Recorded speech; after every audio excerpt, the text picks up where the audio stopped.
had a very inconsistent 30 frames per second.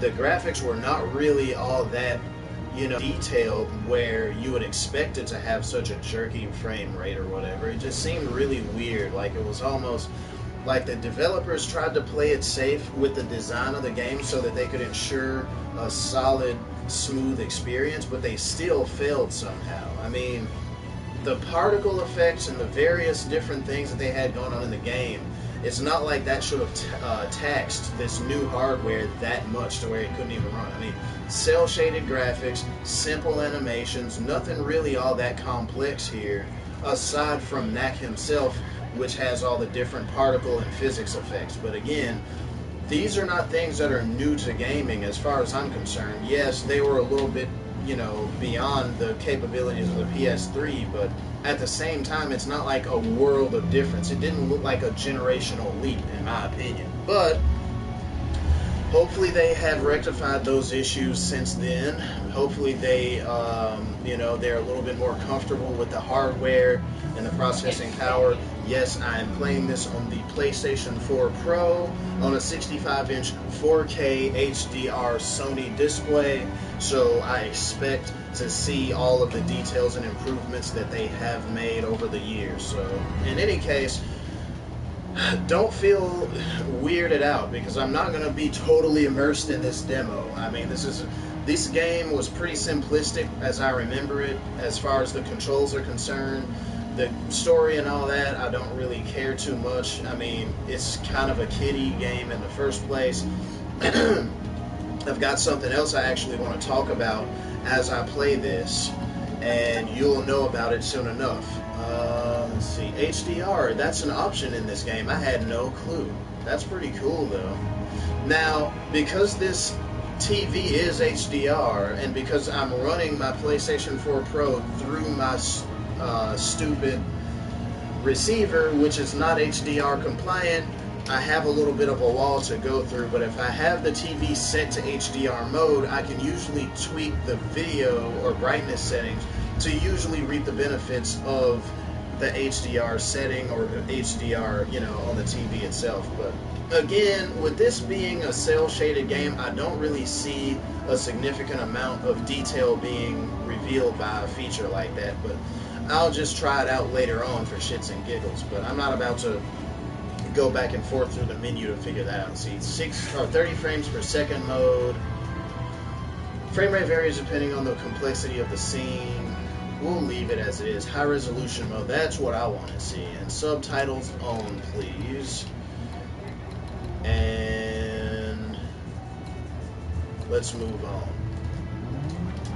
So yeah, some of you are probably wondering what the hell is this guy going to be talking about during this gameplay. Well, first off, I gotta tell you, I'm playing a demo of this game right now. Quite obvious. Well, there's another game or another demo that I wanted to experience recently, and it was earlier today. Some of you may know I'm a bit of a car enthusiast, and I've also been into racing games all my life. And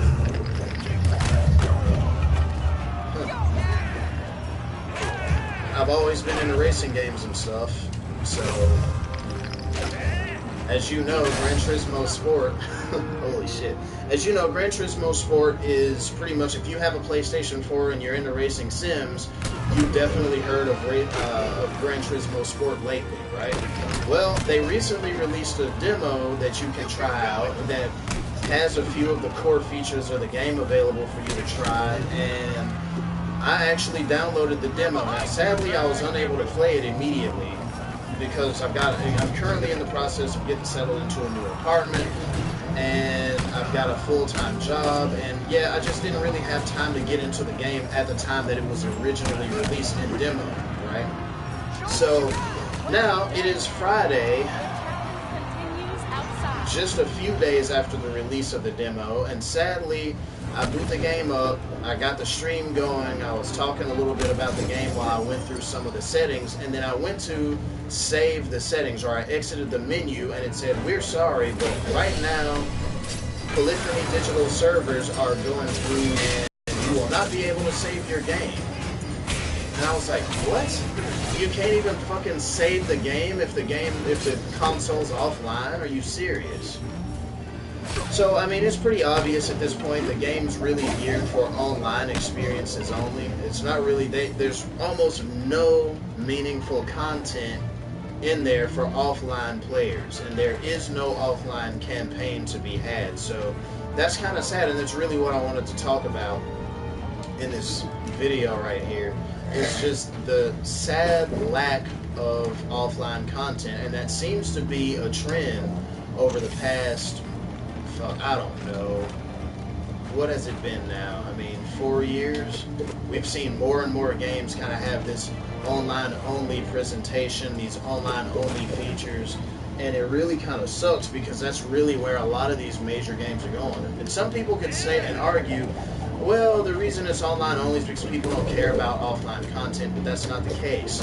And especially in the case of Gran Turismo, where a $65 purchase always warranted, for the most part, a full Gran Turismo experience, meaning you had a full-fledged offline campaign / career mode that you could enjoy, as well as enjoying, you know, some online modes as well. But you always had the tournaments, and you always had the stupid what do you call them, the licenses and stuff like that you had to get.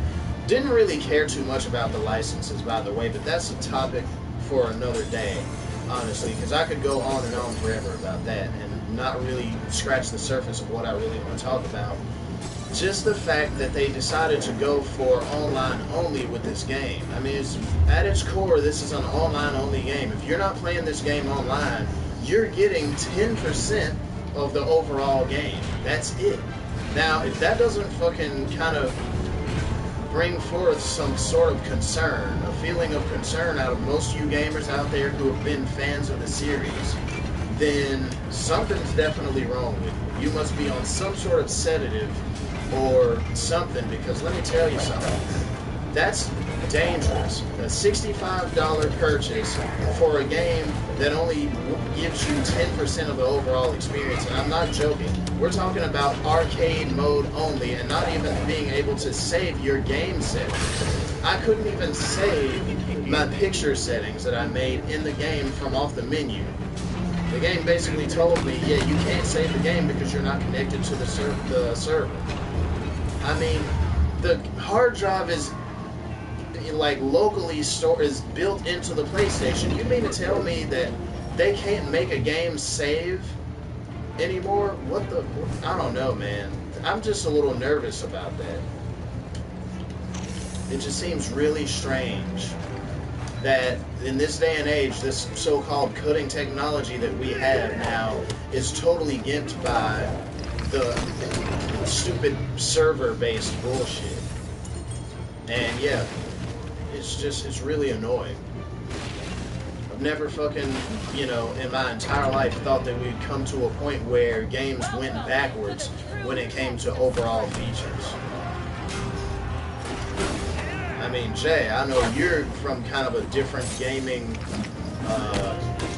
you're from a different gaming generation overall, but you were playing most of the original games as well. You were playing, you know, in the days where 3D became a new standard in gaming. Back in the days of the Nintendo 64, the Sega Dreamcast, and the PlayStation 1, you know, you really didn't start getting into it until, you know, the days of PS2, GameCube, and the original Xbox. But seriously, what do you think about this? I mean, am I right or am I wrong in saying that these games focusing far too much now on the online experience and completely throwing away the offline content? You and I have bumped heads on this subject in the past, back on the, you know, back when the Gran Turismo 5 game came out and Gran Turismo 6, I said, I really wish that they would focus on a solid offline experience with offline content rather than focusing so much on the online aspect of the game. They're losing sight of what the game was always about, which was a real driving simulator. They simulate a driving experience with real cars in a realistic environment. It's hard to believe you saved the world. And now, you know, your opinion always seems to have been, well, it's not really just about that anymore. Now you have to be able to be competitive with the likes of the Forza games and other games that allow you to play games online. And I'm saying, well, that's perfectly fine, but that's not something that should basically take precedence over every other feature of the game. You know, and now we're seeing that with Grand. We talked about this years ago, back when the previously mentioned games were relevant. Now we're at a point now where we're in the new console generation. The first Gran Turismo game comes out, and it's basically online only, and they still want $60 for this game for some reason, mind you. I don't think that people should be paying $60 for a game that does not have an offline campaign. I mean, I never really used the single player or career mode when I was playing Gran Turismo 6 competitively, seriously. Yeah. I really just didn't play it a whole lot, so that's not something that I would miss, but I still used it to get money every now and then. However, if the game is online only, I really do not feel like it's worth $60. I feel like there should definitely be more content there than just to get on there and play online and race against other people. I definitely feel like there should be a campaign. Right. Well, I mean, either way, now it just seems like the overall gaming landscape has changed, and it's not necessarily for the better, because now they can charge you $60 for a game that's completely dysfunctional if you don't have an online connection. I mean, not even being able to save sound and video settings on the fucking game. I mean, that is unprecedented as far as I'm concerned. You know, I've never even thought that we'd get to that point in the gaming industry where the games are so freaking limited now. It's pretty much just it's a sad joke, in my opinion. But yeah. Either way, now, I mean, all I'm hoping is that, you know, the franchise doesn't die from this, because here's the thing.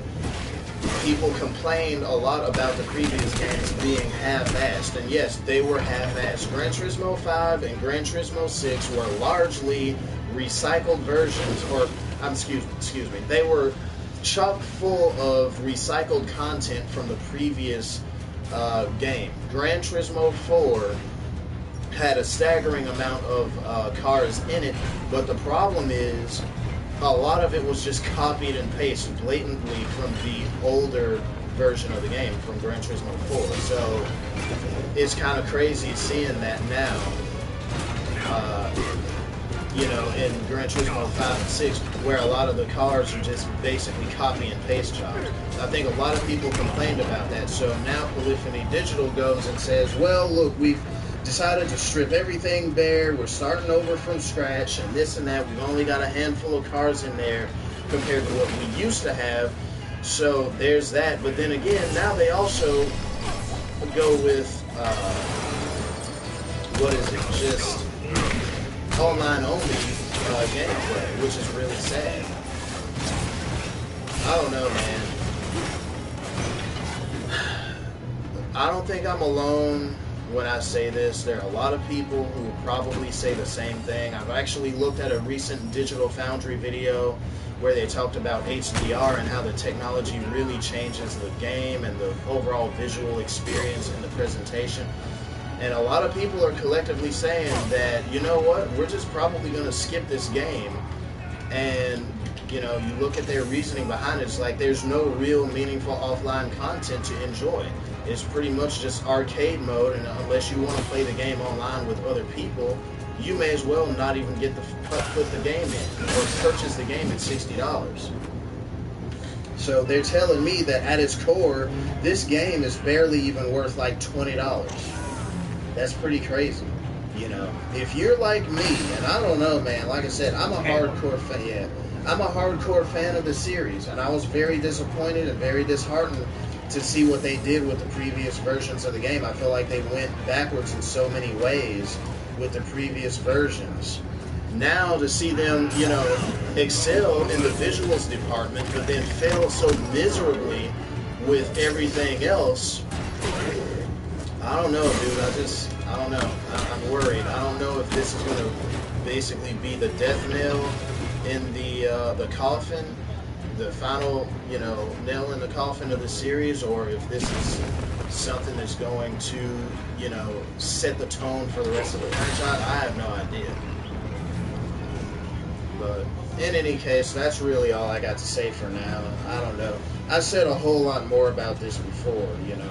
When I was originally, you know, subjected to that weird bullshit going on with the menu and not being able to save the fucking game just because I didn't have an online connection, I was blown away by that. I was like, holy shit, man.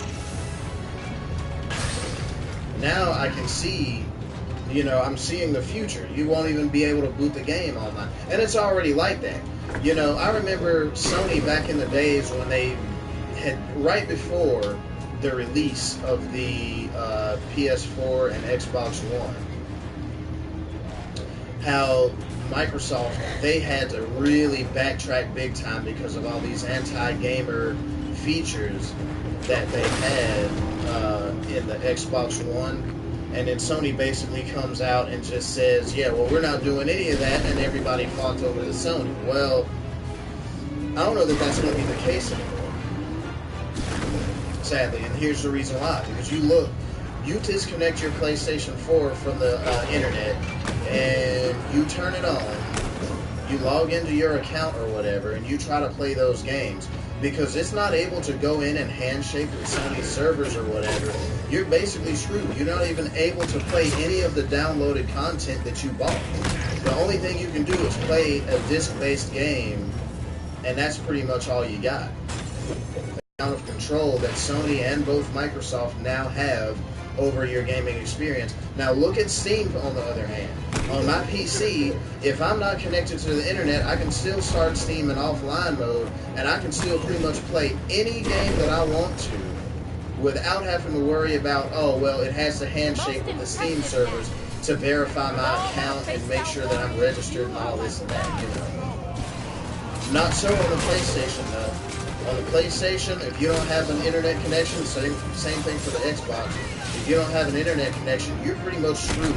Whatever game that you bought off the PlayStation Store, whether you got it for free because of the free monthly games, or whether or not, you know, you bought the game with, you know, using money in the PlayStation Store, you're not playing that game unless you have an internet connection. That's whether or not the game requires an internet connection to even work.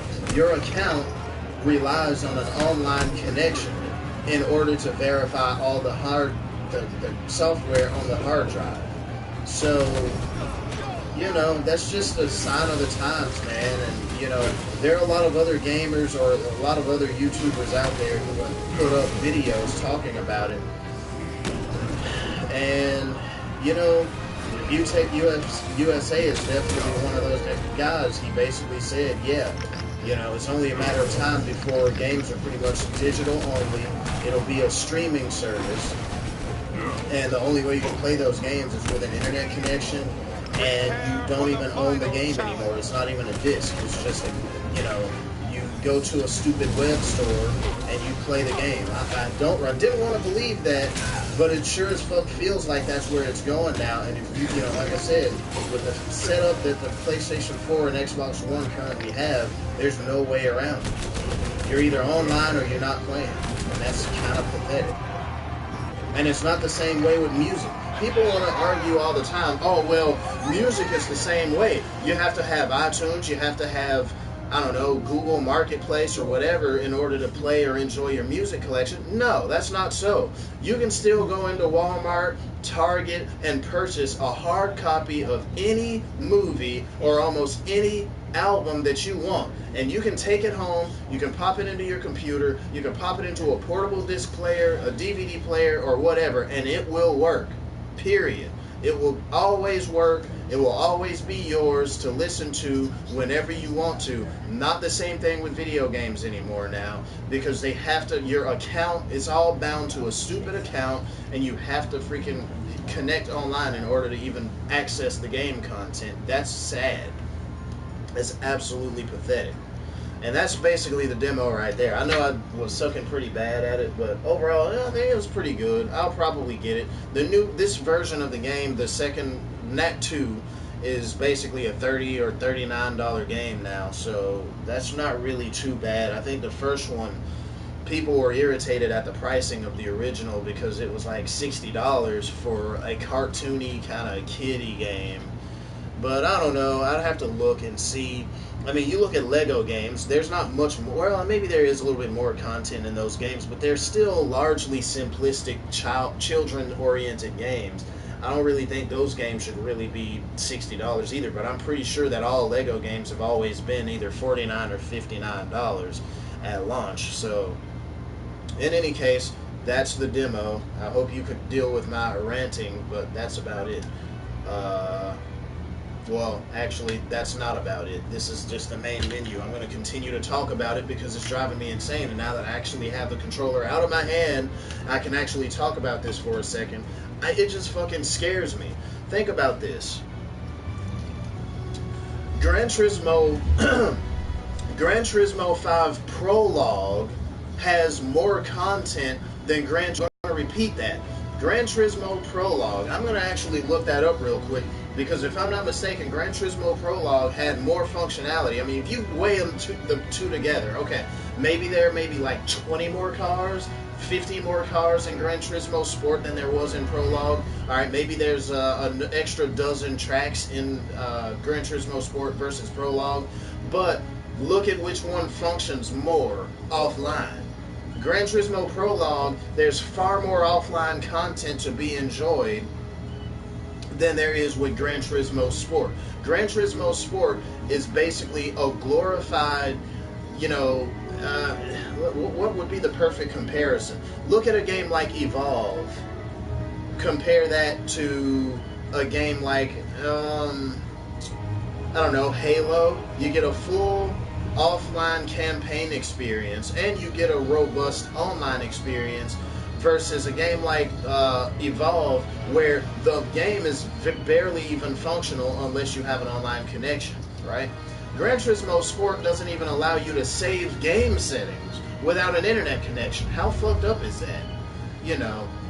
Last I checked, you could still play games like Forza Motorsport, Forza Horizon. You could play all those games online or offline, and whether or not you had an internet connection didn't fucking really matter that much. Not so with the wonderful Gran Turismo Sport, and I understand it's an esports game. They want to call them esports now. It's all about the online experience and the competitive bullshit. You know what I see is a repeat of what happened with Street Fighter V. I own that game, incidentally, and I played the hell out of the game. I did my initial campaign playthrough. I didn't even really record a lot of online matches with that game. But to be honest, the game still sorely lacks in so much content. It was just quite pathetic. But look at a game like Gran Turismo Sport. You're going to pay $60 for this. There's no campaign mode. There's no real tournament, nothing to really experience in offline mode. The only thing you can do is play arcade, and the demo won't even allow you to play in arcade mode if you don't have an internet connection. That's fucking pathetic. I'm sorry. I sound like a broken record here, but that's not good. And if that's an indication of what the overall game is going to be like, I don't know that this is really going to be a hot seller. Yeah, it would be a great tech demo if you want to sell 4K screens and HDR, but at its core, this game is only catering to the hardcore online competitive people and people who want to just marvel at the graphics and the technological advancements as far as visual fidelity goes. But for the person like me who's always played Gran Turismo games for the core driving experience, didn't really give a shit about competing online and doing all the online shit, this game is not worth buying. I'm sorry. $60 is a tall order to request the consumer if you can't offer anything outside of an online experience.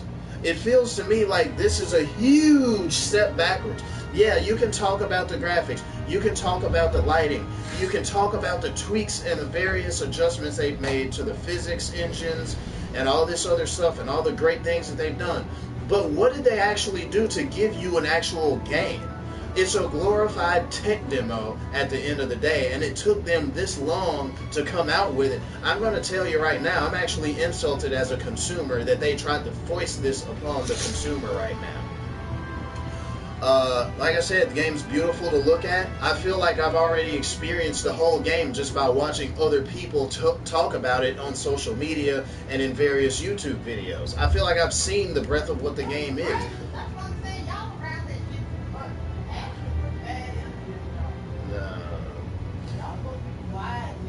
No, I'm doing a video right now.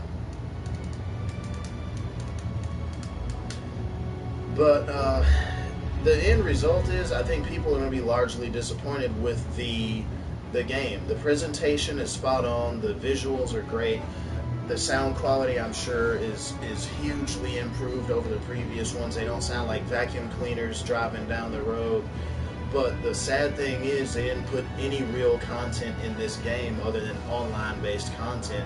And I don't know if that's enough to really allow this franchise to survive. They are going to have to, within the next year or two, announce a numbered entry into the series that actually is a serious entry again, you know, and not like this Gran Turismo sport nonsense. Because again, they are calling it sport because they're going after the esports genre, but like I said, do people really care that much about a standalone racing esports simulator? I don't know if that's the case. Well, yeah, because people want to get on there and practice, and they want to get better, and they want to go to those events. Say what? Oh, you think that is going to be enough to keep the franchise afloat? I don't know if it's going to be enough to keep the franchise afloat, but those are the type of people that are going to buy it. Yeah, but what I'm saying is this, though. Those are the people who are going to buy it, but how many people is that? Let's go back to another game, for instance. Let's revisit, what was that game that I mentioned, the fighting game, Street Fighter V. They focused largely on the competitive consumer rather than the casual consumer base that made Street Fighter 4 such a huge success. Street Fighter 4 had a number of things going for it. It was the major new release, a new entry into the series that people knew and loved, right? Well, again, how many people who bought that game took it seriously and got competitive with it, going on, not online, but going on to the major events and the big tournaments and things like that to really compete and qualify? Not really that many people. What, maybe a few 100,000 at the very most, right? Now, look at a game like, but the game sold. I mean, you look at Street Fighter 4 sales numbers. The game was largely successful. It was a huge smash hit.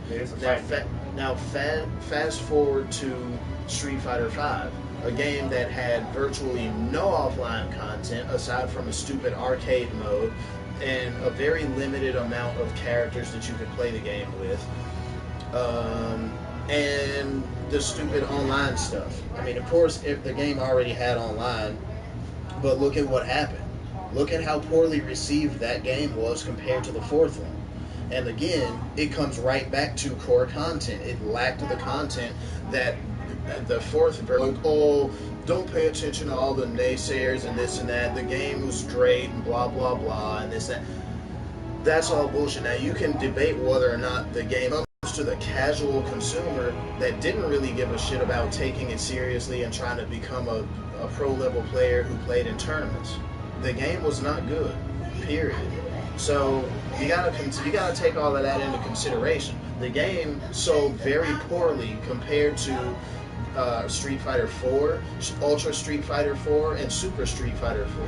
It sold poorly compared to all of those fucking games. So think about that, and then look at a game like Gran Turismo, where a large portion of people just played the game for the core experience, the offline experience. They wanted to play through the campaign and all this and that, right? And then look at a game like Gran Turismo 5 that comes out. Yeah, the game looks a whole lot better. Yes, there are vast improvements over the sound and everything else, but look at how badly it's lacking in every other area. There is no offline content, and it still took them 5 years to produce this game. So I'm going to call it like it is. I think this is an insult to the consumer. I don't think anybody's going to want to go out there and fork over a $65 investment for a game that gives you barely even a tenth of what previous games offered already. So yeah, there are people who will play the game competitively online, and you'll always have that core user base. But the game's not going to get wide, very wide reception like the previous ones did. I don't think it's going to get the mainstream coverage or reception that the previous versions got. I just don't see it happening.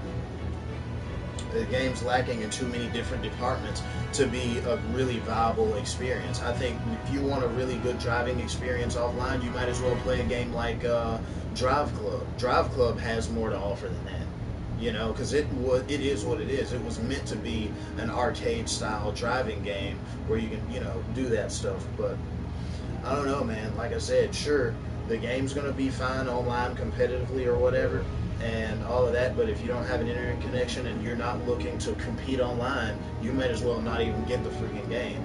And you're basically screwing over a large percentage of people who would be buyers or adopters of that game. So I think if they want to keep this franchise alive, they're going to need more than just a hardcore competitive user base. They need to basically appeal to a massive consumer base. And again, going back to Street Fighter, that's where they failed. This is about business, and this is about making money. It's not necessarily about pleasing a small handful of people who want to play the game online. This is about selling it to the most amount of people. Take music for instance. Simplistic, catchy, basic music is what really draws a lot of people in, makes a lot of people tune into the music, right? Complex music that it's kind of like an acquired taste or whatever, they may put more into that music than anything else, but it doesn't get reception as much. My point is, one genre of music, you can always get millions and millions and millions of sales numbers, versus one where it's more well produced and everything, or they put more into it but doesn't appeal to as many people. It's a little different in the gaming industry, obviously, because you got to put something into the game to make people buy it. If there's nothing there, nobody's going to be on board with it. So I don't know. Like I said, I hope this isn't going to raise a huge stink and make people pissed off, but I almost feel like it's inevitable at this point. I'm kind of glad that the executives at Polyphony Digital basically came out and said, look, we know we kind of not screwed up, but look, we know this game's going to be lacking in content. We're not even going to call it Gran Turismo 7. This is going to be called Gran Turismo Sport. And the reason why is because we're focused on esports with this release, and that's it.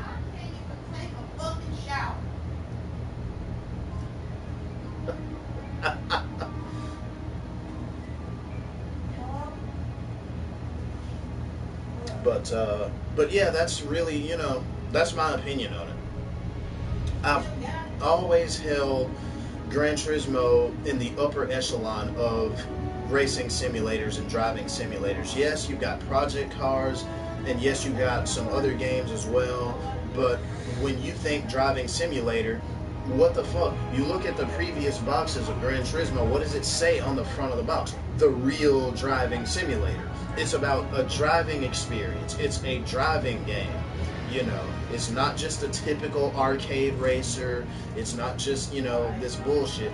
No, it's always been about that. It had a robust campaign and a lot of different options and play modes and things. So, I don't know. Like I said, hopefully this isn't the end for the franchise, but I don't know.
said cars for sale. Not fucking girl shit. That's not the same point.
Ugh.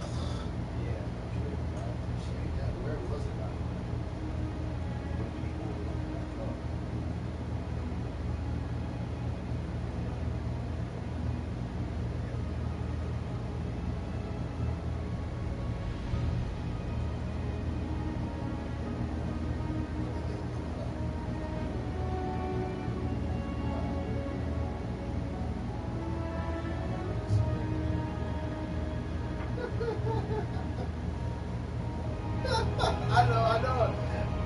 I was just looking. I was just looking at you now. I had a feeling they were probably some silly ass white.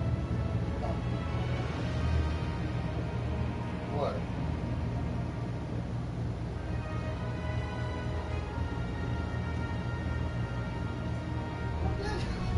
Well, no, it's the. Well, the funny thing is, it's like 90% white, and then like.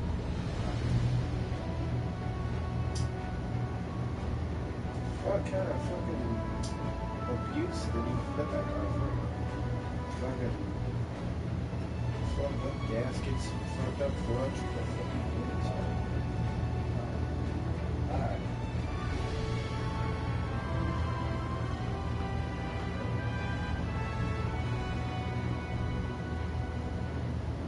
Well, actually, I'm getting ready to head out there. Or not head out, leave the house.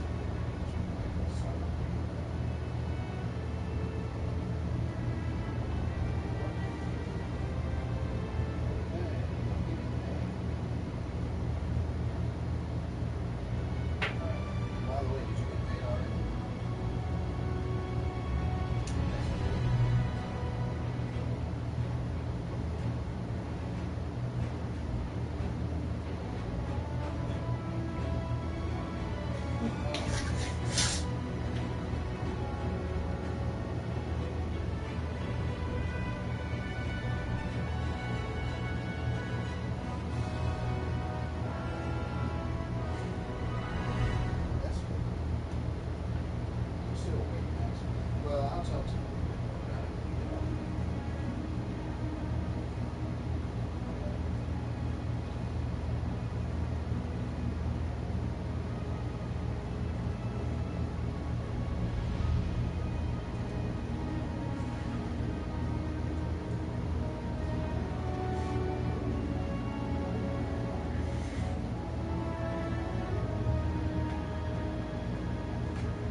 Holy shit. Okay. What, you gonna be going back to the house soon? Later on. Not right now. So anyway, though, back to what I was saying. I mean, I don't know. Okay, so you I've got no. Oh yeah, they can. I've got high hopes for Gran Turismo Sport. I hope it does well, but here's another thing. Here's the dichotomy. I almost don't want it to do well because I want that to send a message to these jackasses at Polyphony Digital and basically say, no, people do not want this. We're too far along in, gaming culture and everything right now to settle for a $60 game that only functions as an online game that gives you a selection of online races and all this other BS. We want a true core experience, and if you can't, deliver that alongside at least a decent online experience, then you fail. You need to get more people in your squad. You need to do something, because if you can't deliver an experience that's on par with what we've already come to expect from not only previous entries into the franchise but also your competitors, then something's obviously wrong. Something needs to change, and you're not going to get anywhere by giving us like just a watered down Gran Turismo experience that works where 80% of the content is online and the rest of it's behind some stupid wall. It's just, I don't know, man. Like I said, I'm deeply concerned for the overall franchise at this point, because I don't see people really being blown away by this. There are already videos out, and this is something else that's crazy. I mean, gaming culture is in a weird spot right now, because if you look at it, you can clearly see that things are different now. A game can almost be panned and ruined. Like the fate of a game, the success or failure of a game can almost be determined before the game even comes out, thanks to people who get pre-release, copies of the game, review copies of the game, advanced copies, whatever you want to call it. These people are paid to basically review the game. Some people get a hold of this game and they'll shit on the game before it comes out, and people already have heard the negative press. They don't even want anything to do with it. So, the Gran Turismo Sport has already gotten a decent bit of exposure. Most of it's pretty much positive, but now we're starting to see, I'm already seeing it on social media, mainly YouTube and whatnot, videos entitled Gran Turismo Sport, should you buy the game? Is it worth it?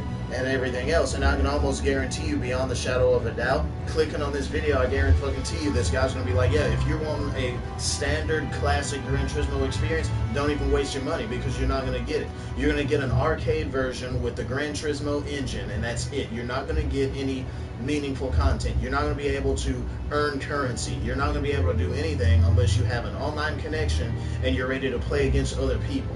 Well, again, that's barely even a third or even a quarter of the overall Gran Turismo experience that we've come to expect as hardcore fans of the franchise.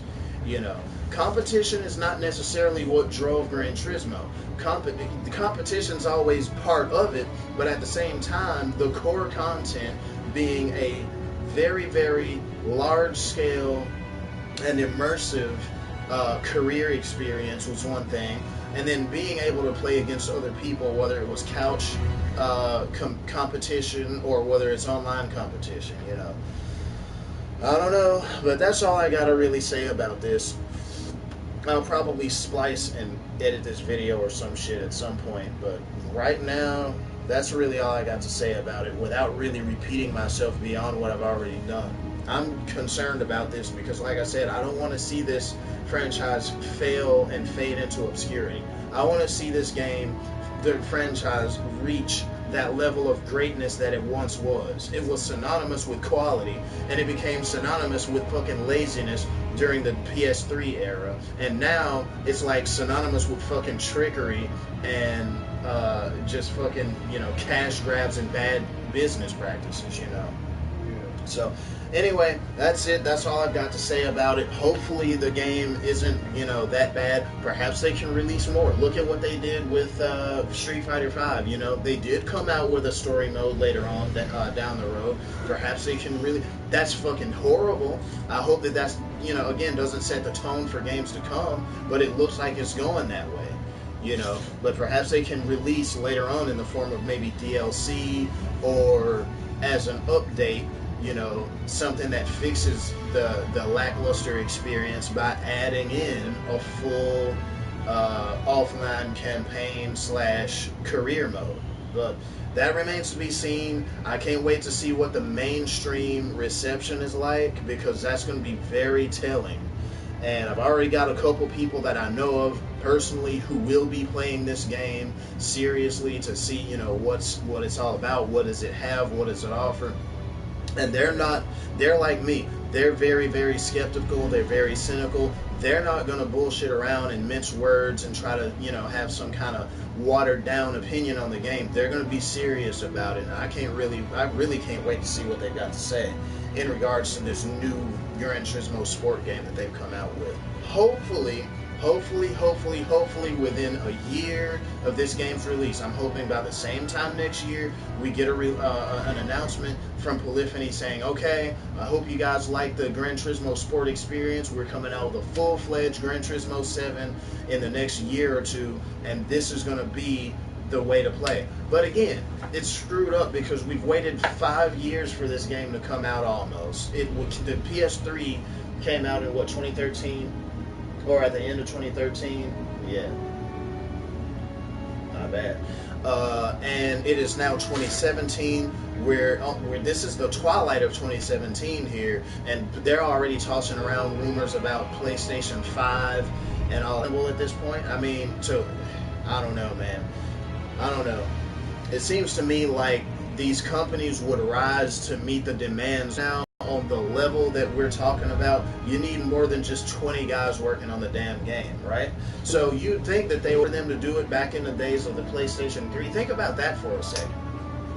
PS3, we got a copy and paste job. We saw the obvious signs of laziness in the development and the finished product, right?